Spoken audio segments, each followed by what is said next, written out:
Macready. Capítulo 10.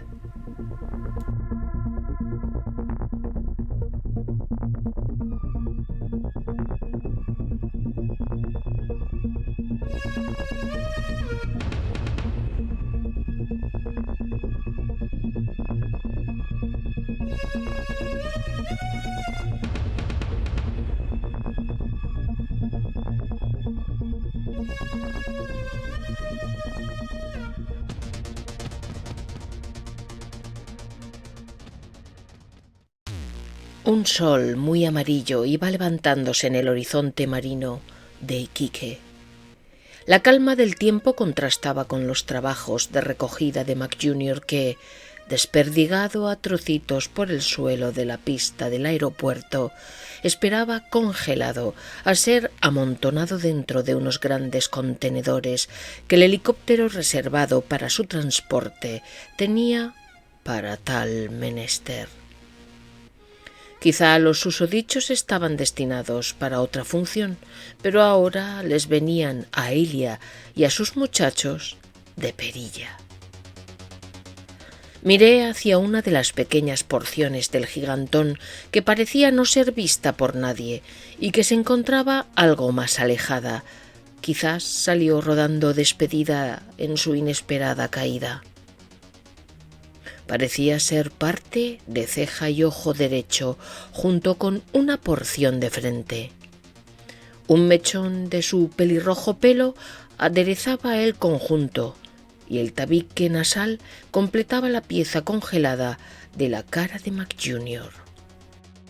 Me acerqué cauteloso, pero Sasha se me unió inesperadamente. Ambos sabíamos lo que aquello quería decir. Y a un mismo paso llegamos y rodeamos el fragmento del ser que allí comenzaba a expandirse. Aquello era una cosa que, retorciéndose y saliendo del estupor de la congelación extrema, comenzaba a tener de nuevo vida propia y conformaba formas imposibles de reconocer. ¿Era Mac Jr.? «Lo voy a rociar con mi orina», le dije a Sasha en voz baja. «Si lo destruye esto no es Mac Jr.» «Sí, hazlo», contestó sin más. Dicho y hecho, lo rocié con mi fluido amarillento reconcentrado que olía intensamente y que, tras tantas horas en aquel cacharro, tenía separados el sedimento de la parte líquida que compone la orina. Pensé por un segundo si en este estado mi orina sería menos eficaz, pero lo removí antes de echarle una pequeña pulverización al cacho de Mac que estaba revolviéndose sobre el suelo de asfalto. Aquello se descompuso al instante y eso nos hizo saber que no era Macready Jr. Pero entonces, ¿qué hacer? Ilia cree que es el engendro que él mismo creó en Humberstone. Por eso lo quiere. Necesita investigarlo. Tú se lo arrebataste. Podría haberlo hecho en un laboratorio, pero no tuvo tiempo de completarlo, porque todas las hembras humanas de las que disponía, incluidas las compañeras de laboratorio, habían sido infectadas por la cosa, dijo Sasha. Y mirándome absorto, Sasha se volvió hacia los militares que andaban recogiendo aquellas cosas desperdigadas por todo el suelo y luego me miró a mí desconcertado, sin saber si decírselo a Ilia o callarlo. «¿Qué hacemos, Orhan?», dijo al fin.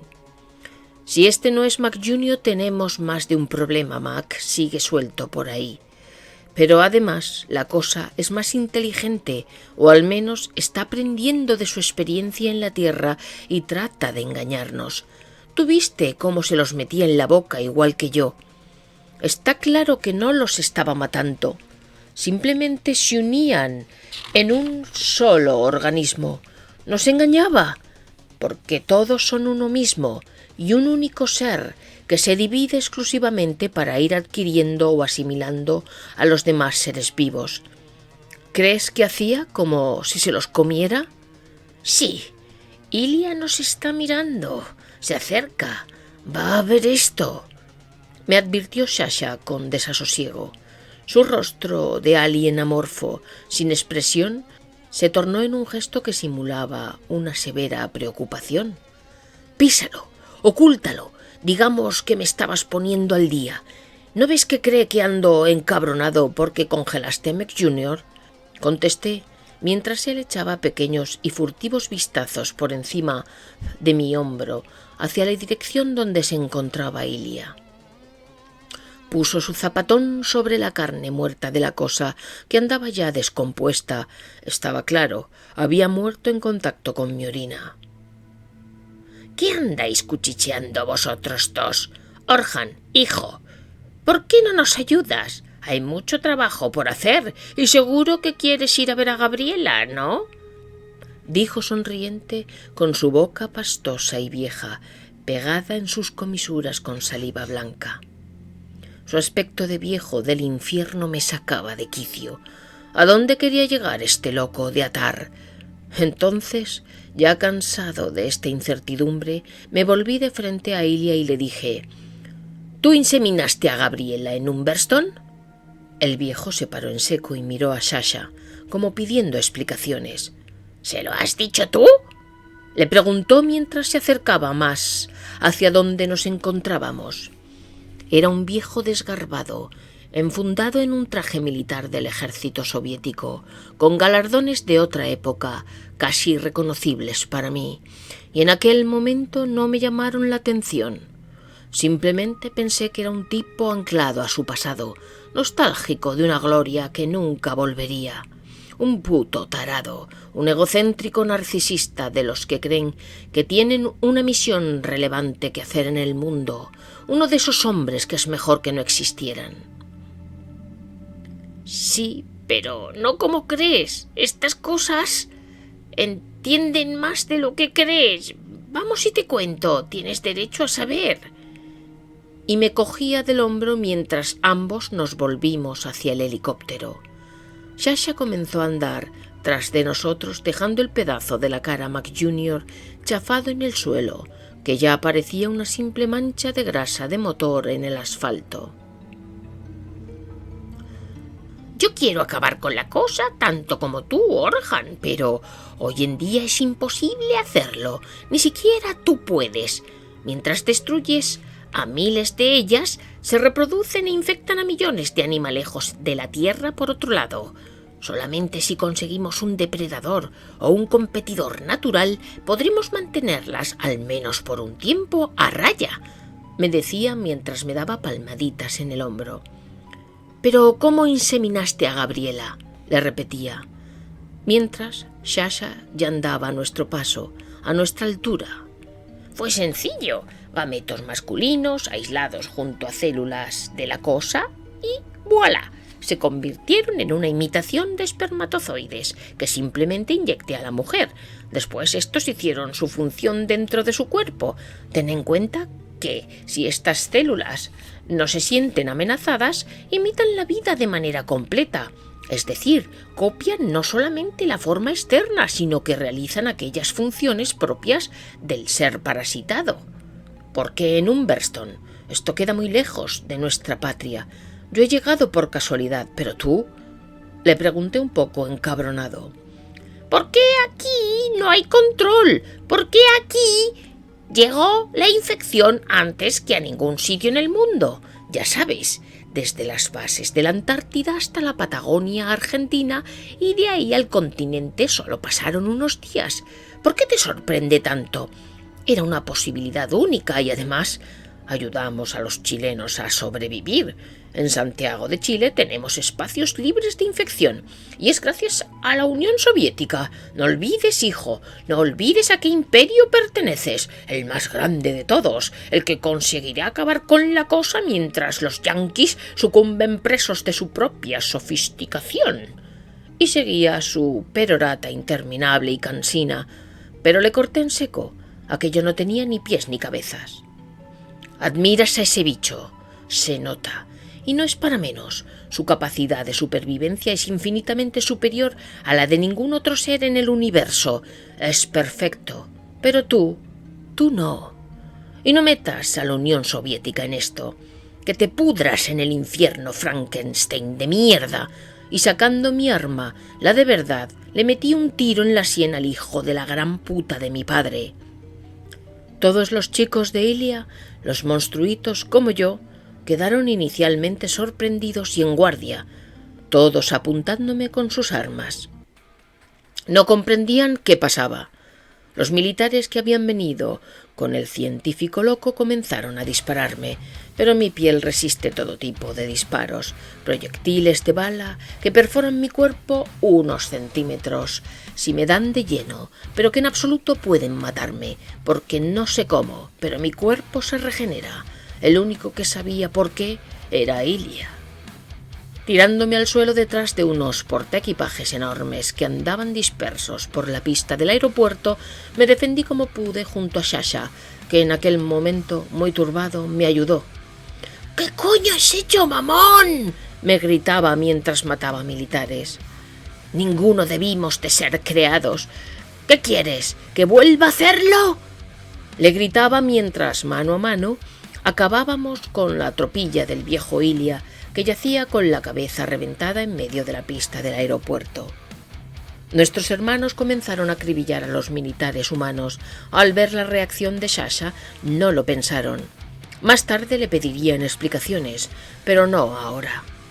En 5 minutos estábamos en aquel desolado aeropuerto exclusivamente nosotros, los engendros. Al terminar el tiroteo, salimos de nuestro escondite. Nuestros hermanos nos pedían explicaciones a gritos. «¿Qué coño ha pasado?», nos gritaba Dimitri, que venía de cabecilla montado en cólera.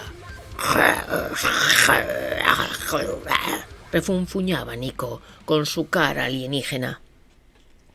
Sasha bajaba la cabeza y yo comenzaba a hablar. Quería que entendieran que el viejo no era una ayuda para los hombres cuando repentinamente un ruido atronador se escuchó a las afueras del aeropuerto. El suelo comenzó a temblar. La nave que contenía las diversas salas del aeropuerto comenzó a caer desmoronada por los golpes de algo que se nos acercaba. Algo grande, algo que, con pasos de Atlas, en lugar de sostener el mundo, lo quería destruir desde sus entrañas. Ahora sí era él. En unos segundos, un tipo descomunal apareció rompiendo a manotazos todo lo que encontraba a su paso, pero no se parecía a MacReady. Me asombró su aspecto, me asombró de tal manera que por un momento dudé de mi cordura, pero al ver los rostros desencajados del resto de los que allí estábamos, me di cuenta de que era cierto. Lo que escuchaba, lo que veía, sentía su olor a masa amorfa, a carne fresca, a sangre a medio coagular. ¿Qué cojones era eso?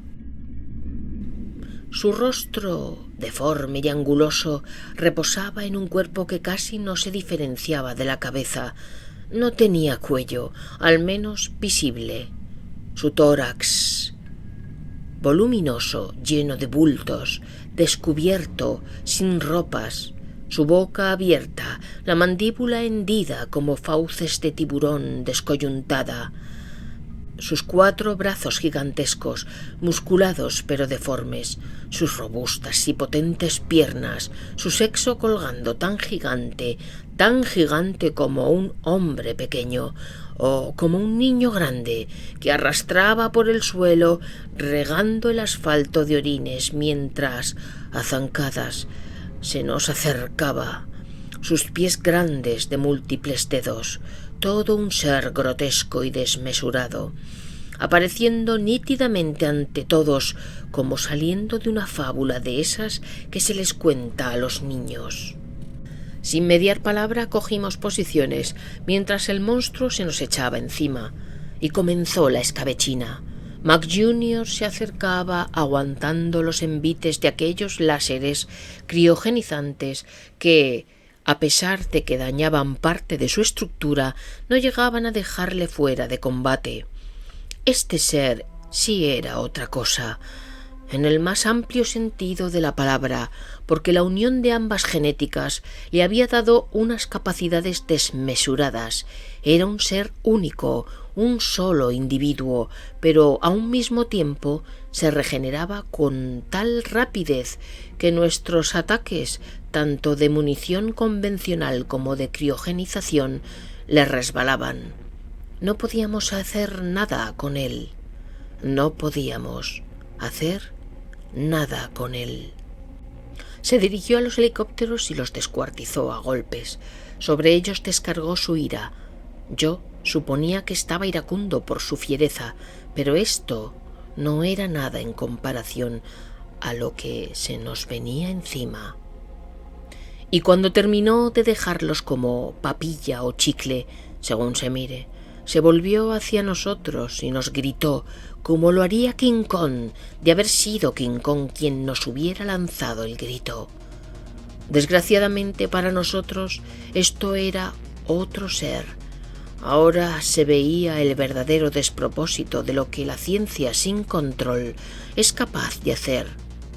Comencé a sentir un escalofrío, un miedo como nunca antes en mi vida había sentido, porque aquel ser, el hijo de Gabriela, y la cosa, no sólo destruía todo a su paso, su aspecto tenía una explicación evidente.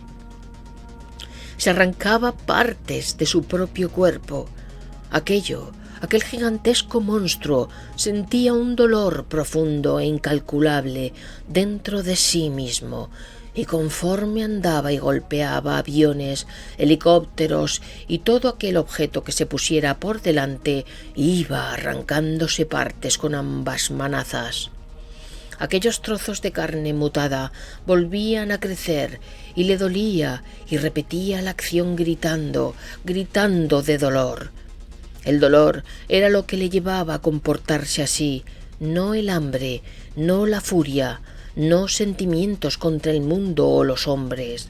Esa cosa estaba sufriendo lo indecible, porque su genética le sobrepasaba las posibilidades biológicas de contención, de crecimiento, tenía terminaciones nerviosas como los hombres y una capacidad de multiplicación geométrica celular como la cosa. Era un ser imposible de ser. Cuando llegó hasta los hombres de Ilia comenzó a comérselos, se los metía en la boca y tragaba, enteros, con ropa y armas, si es que aún colgaban de sus manos o cuerpos, pero no saciaba su urgencia de integrar todo ser vivo a su organismo híbrido y seguía gritando de dolor desesperado, con ojos como platos salidos de las órbitas, soportando las ampollas de carne que crecían sin final posible para él. Sasha dio la orden de retirada y salimos corriendo hacia las ruinas del aeropuerto. Parecía que nunca saldríamos de allí. Nos sería imposible hacerlo con un helicóptero o avión, ya que habían quedado destrozados. Supuse que pronto vendrían refuerzos para Ilia y su tropa, y que si todos estábamos de acuerdo podríamos unificar la versión. El monstruo había acabado con los hombres, no había necesidad de explicar nada más. Pero ahora mismo solo podíamos pensar en sobrevivir. Escondernos era nuestra misión. Mi orina no mataría a aquella cosa, y las armas criogenizantes tardarían en anular a aquella bestia gigantesca. Lo mejor era huir. En el cielo azul del día se divisó un punto negro que crecía por momentos. Y mientras nos escondíamos entre cascotes y ruinas, mientras Mac comía muertos, incluido el viejo y loco Ilia, Irina se acercó con un helicóptero para rescatarnos del verdadero monstruo Mac Jr. y de aquel terrible, olvidado e imposible lugar en el mundo llamado Iquique.